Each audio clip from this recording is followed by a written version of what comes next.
the wall is inflamed. The wall of the aneurysm is inflamed for your decision. And the whole for ultrasound, for CT, for MRI, for VSE, this is the surgeon what he will choose for the patient evaluation before any operation, before EVAR or TEVAR. Thank you very much.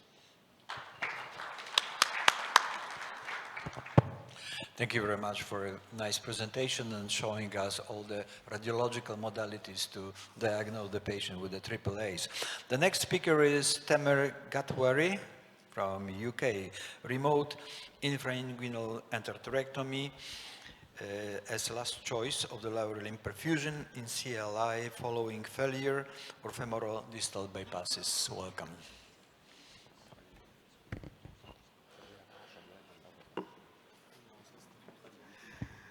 Thank you again. Good morning, everyone. We have more awake people now, so we'll focus. So I would like to share with you experience on how to revascularize a challenging case when there is no option for it. I was referred a 72-year-old lady who had a risk factor for peripheral arterial disease.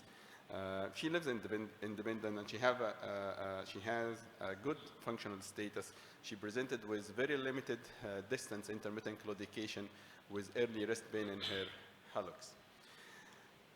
She had past medical history of multiple interventions. So initially, in 2015, she had an angioplasty of the SFA and the popliteal artery.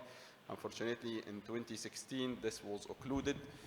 Then she, and that's before she comes to myself, she had the CT scan here, which shows only common femoral profunda. And you can see, and we know CT is not sensitive to see below the knee, so she had an angiogram that showed she has tibial vessel patent, good runoff. So the surgeon at that time did a successful FIM posterior tibial bypass as a solution for her disabling claudication, and that was 2017. Unfortunately, she had tight stenosis just distal to the proximal anastomosis here, and she had multiple angioplasty with different balloon, and every time was successful till June 2020. Then she presented in April 21 with recurrence of the symptoms, and that's the time when she was referred to myself for consideration of revascularization. So you could only see the profunda and collateral around the knee, but there wasn't any tibial vessel.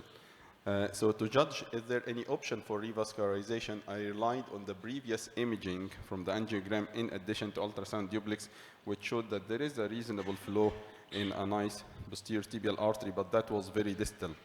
And at that time, I did a vein map to find out, does she have any suitable vein? None on the leg, but there was 30 centimeter basilic vein in each arm and 15 centimeter cephalic vein in both upper limb. So, large mug of coffee to think.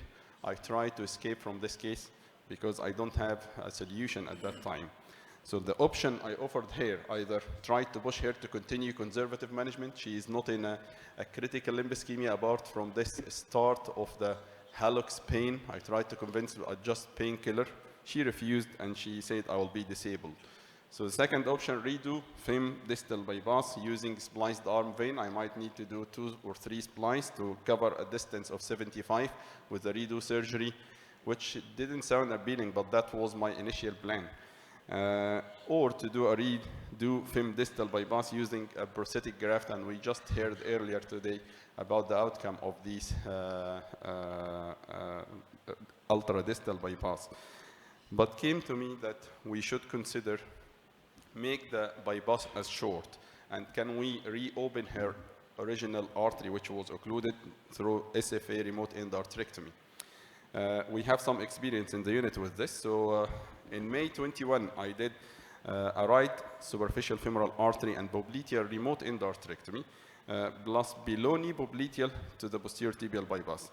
So simply the idea is that we do open access from, sorry about this, open access at the groin and distally below the knee, and we pass wire after we do a core dissection around the plaque, we pass wire in the subintimal from the top and bottom and get the wire from underneath.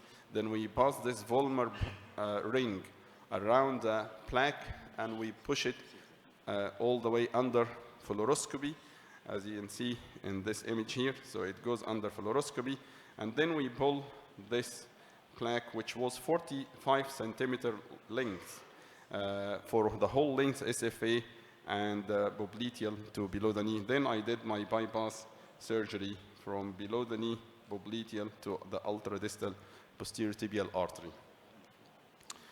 We know from literature that remote endarterectomy need robust surveillance because they reocclude. So the first, actually this was the second surveillance in 6 months' time. She had graft showing bending failure from SFA significant stenosis. So urgent CT scan, as you could see, you only could see some of the SFA ragged. We can't see around the knee.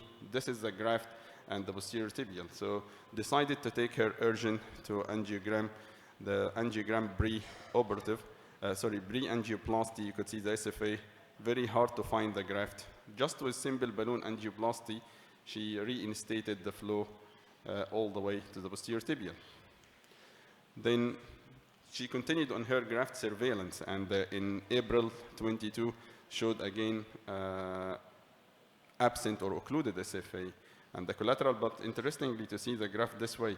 So decided again to go aggressive with simple balloon. At that time I said this is the second time I should use drug-eluting balloon, thinking that this will maintain the patency. Unfortunately, this led to a catastrophe, and that led to trashing distal to the posterior tibial.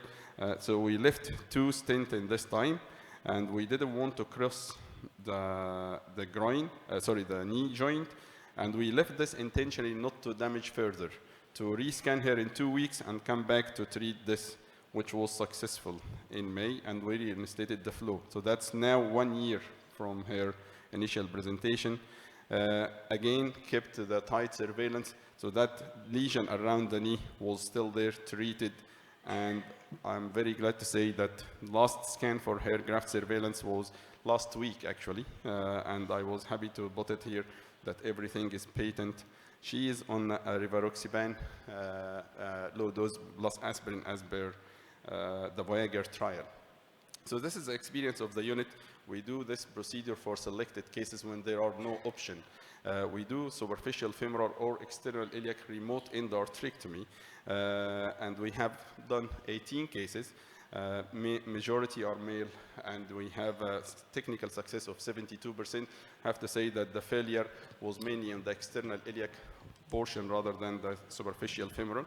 And this is a Kaplan-Meier survival analysis that showed 75% patency rate at 5 years and 60% at 10 years. However, we have to consider this is a low number of cases. But when we review the literature, you will find that remote endarterectomy is an option when there is no suitable vein for lung bypass. And extensive surveillance program with close monitoring is the mainstay to maintain the patency.